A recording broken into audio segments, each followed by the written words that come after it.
Could you please unmute your microphone?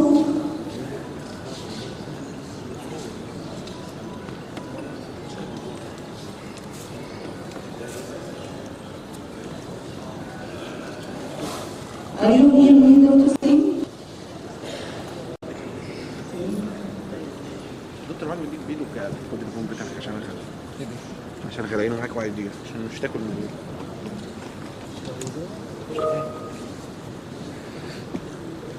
Okay, we can't hear you.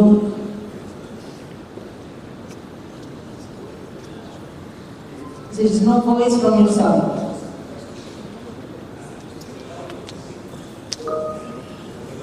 Okay.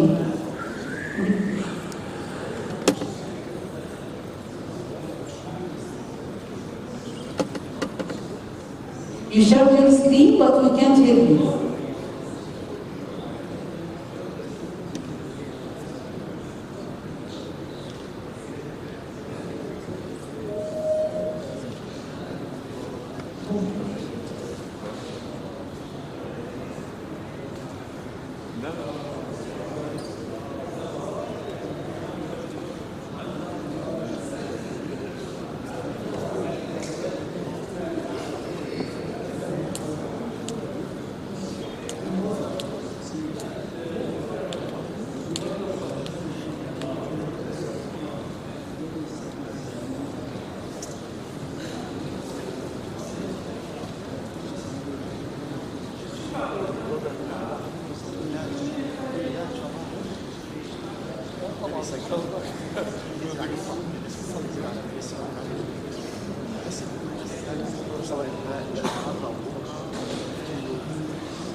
Okay, now I'm audible? Yes, finally we can hear you, but please share your screen. Yeah. Okay. Sorry for disturbing. So, is my screen is visible or not? Yes. You can stop there. Okay. Okay, sorry to everyone. No problem at all. Okay.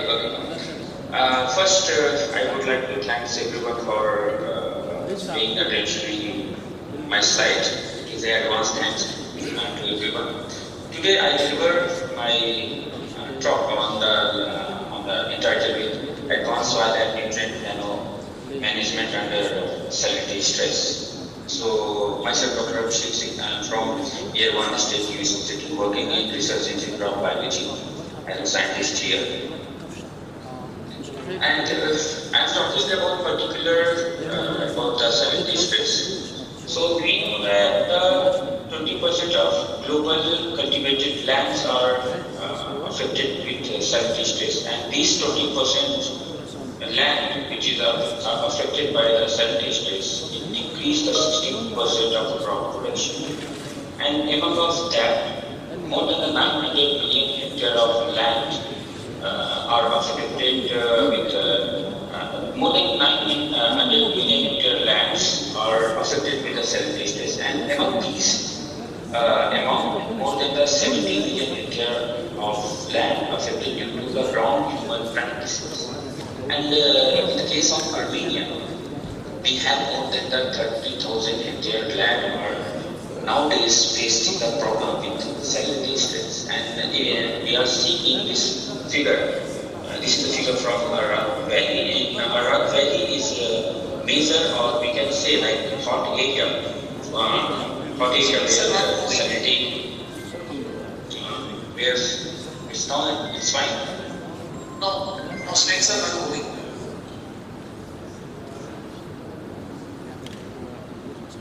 Okay, okay.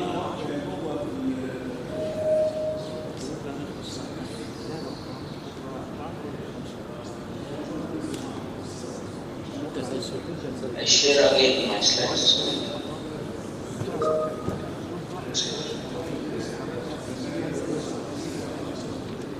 Okay, I think now it will be moving on. Keep it in presentation.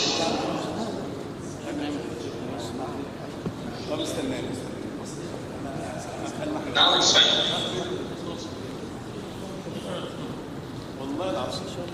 Okay. So now slightly more Slides and presentation mode.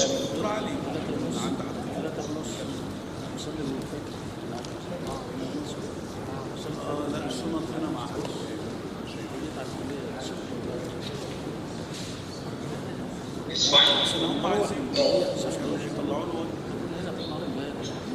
You need to click on presentation mode at the bottom bar.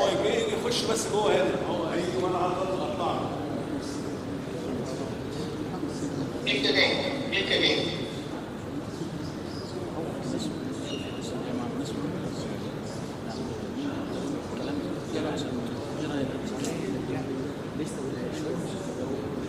Okay, now it's fine. No.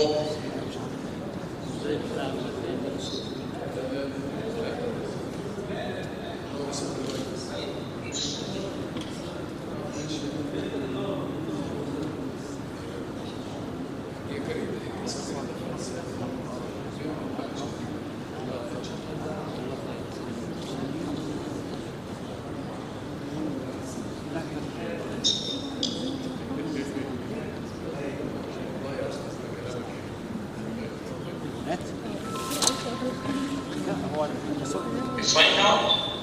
You need to go at the bottom of your slide and select presentation mode. Move more to the right. Yeah, that's the one. No, move. Yeah, this is the one. Yeah, click there.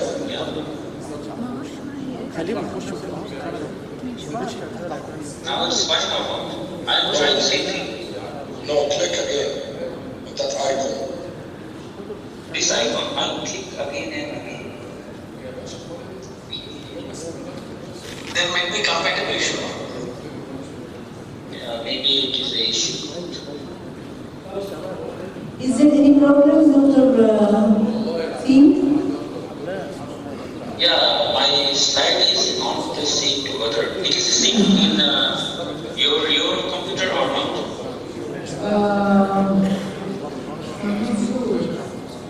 Okay. Just make it display as a full screen. Make it display as a full screen or a power. Presentation mode. Yes. This Now, one. now it's fine. No change.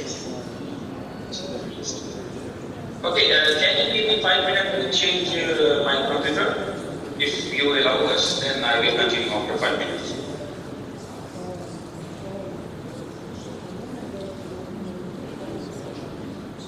Try F5. F5. It will make it as a full screen. The slide will be full screen.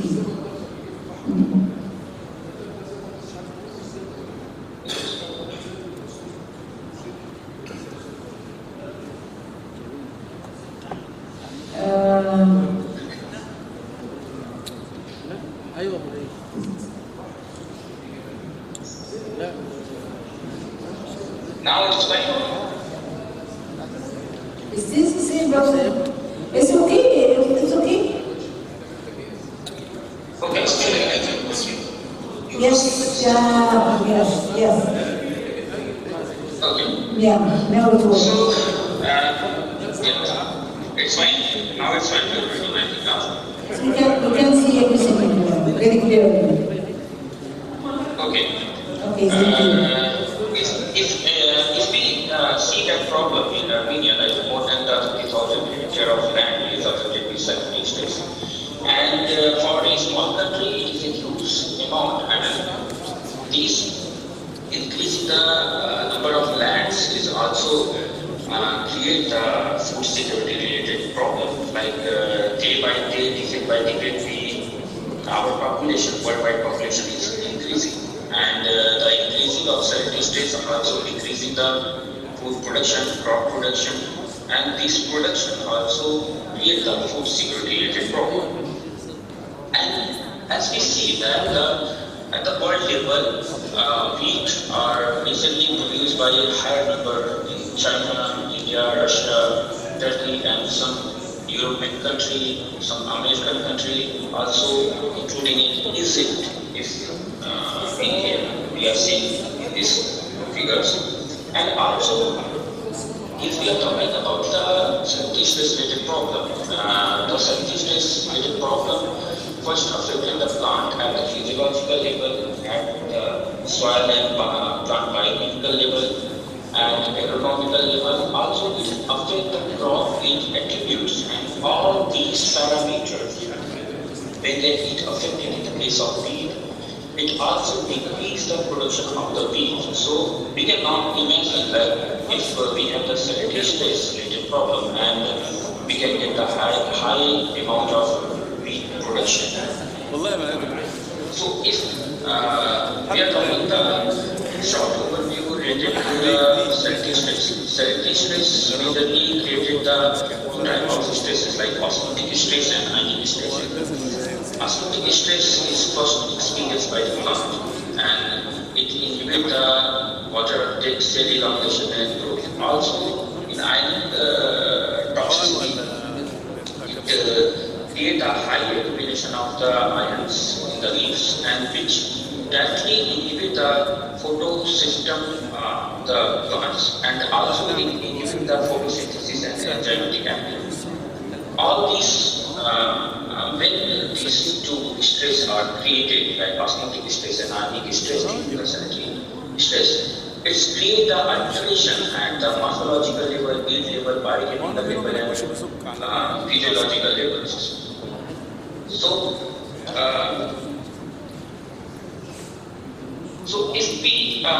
if you see this figure, we publish this information in environmental research. And through this figure, we can evaluate like if the plant experiences the salinity stress, then it creates some redox, some reactive oxygen species, and this reactive oxygen species directly affected the cell membrane, and after this affection of cell membrane, it's create the lipid peroxidation, and it also increase the NPK content.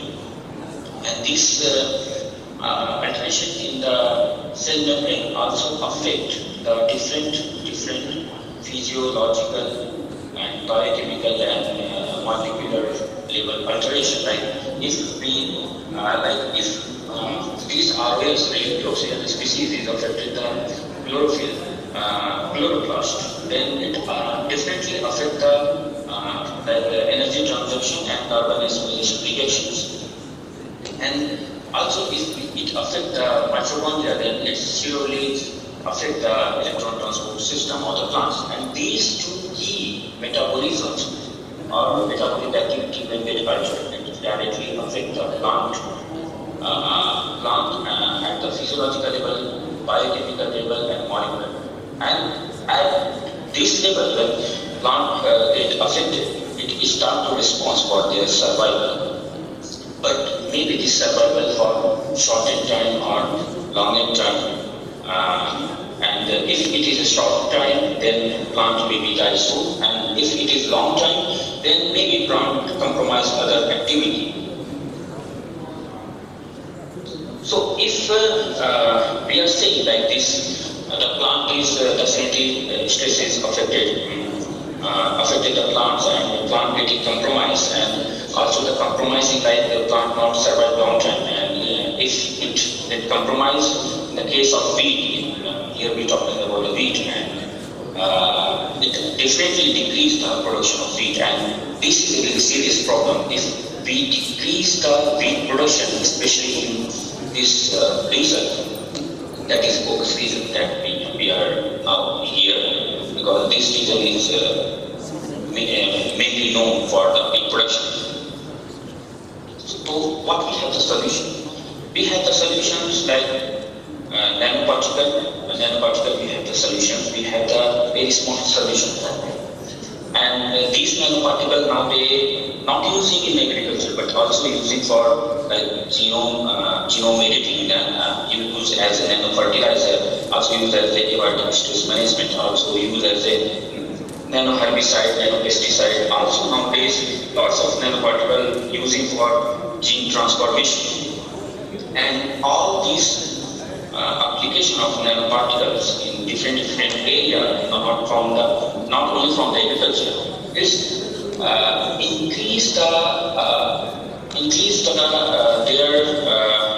increase their application, and these applications also increase the benefit for human welfare. So this is a figure from our previous publication which we published, also very good journal Egyptian, and also this information we published in plant stress journal.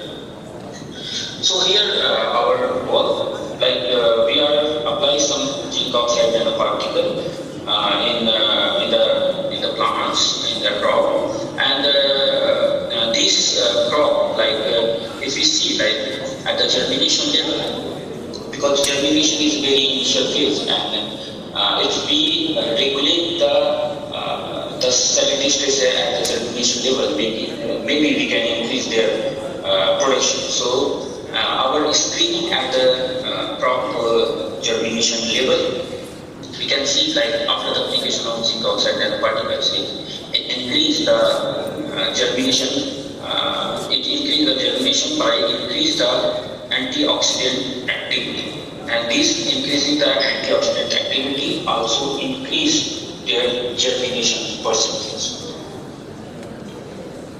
In another our study, we can see like that after the application of zinc oxide nanoparticles, it also reformed the structure of stomata, and also it increased the number of trichomes. Also, it increased the structure of roots, and this type of enhancement, like after the application of nanomaterial, may be good for production of crops.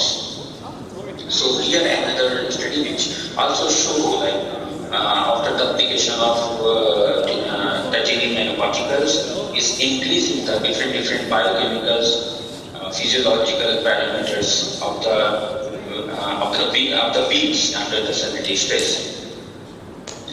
So current status like currently we are involving in different research activity, and in this activity is like first like our all like experiment now in initial phase. So through that we are designing our experiment in different level, like for the scientific activity, maybe for the scientific activity we have the three levels of like queries, like why, how, for what, like why we are using this material, how we can apply this nanomaterial for what, like what output we are getting. For these type of questions, we analyze different review literature, and after we are preparing a layout of the experiment, and now at the experimental result level, we are in initial level right now. So we are expecting the outcome what we think. So now we are applying our nanomaterial at the germination level, at the nanopriming level. Also we are applying our nanomaterial in the pot experiment at the foliar level. So this is our group who performed the germination experiment. We have the different local genotype of wheat, and these genotype have very good potential in for the tolerance of salinity, but we want to also improve with the application of nanomaterial. So in this experiment, we apply the zinc oxide nanoparticle. This is also our initial experiment. And we are also nowadays planning, we are also conducting experiment at the hydroponic culture, pot culture. Also, we are performing we have shelter house in Yerevan State University, and we also perform our experiment we are taking the soil level data. Also, we are collecting the economical level data. Also, beyond from there, we are also focusing on the gene expression level collections. So apart from that, we are also applying our experiment the nanofertilizers, like EDTA-based nanofertilizer now we are using. Our main focus for management or crop management at the two levels, increasing the nutrient content in the crops, also to increase their for their abiotic stress management. So this is our group that is currently working with nano fertilizer and nanoparticle in different cereal crops as well as the horticulture crop. So beyond from the salinity stress, we are currently also focused on the heavy metals stress. Like in Armenia, we have the copper and molybdenum mining, and these two are the key mining in Armenia. So as we know that the molybdenum as a pollutant is very less area worldwide. So we are also working with these two heavy metals, and we are applying these nanofertilizer for management of the crops, and we are also working with the biochar. So beyond from all these things, we are focusing lab to land and land to lab approaches. One, there is a very good article published last year, and this is a creative question. We have some commercial available nano-urea, which is using in a country, and this article is dealing the toxic effect or their efficiency for production of the crops. So our group is much more focusing the long-term experiment, not the short-term experiment, for the benefit of the farmers. So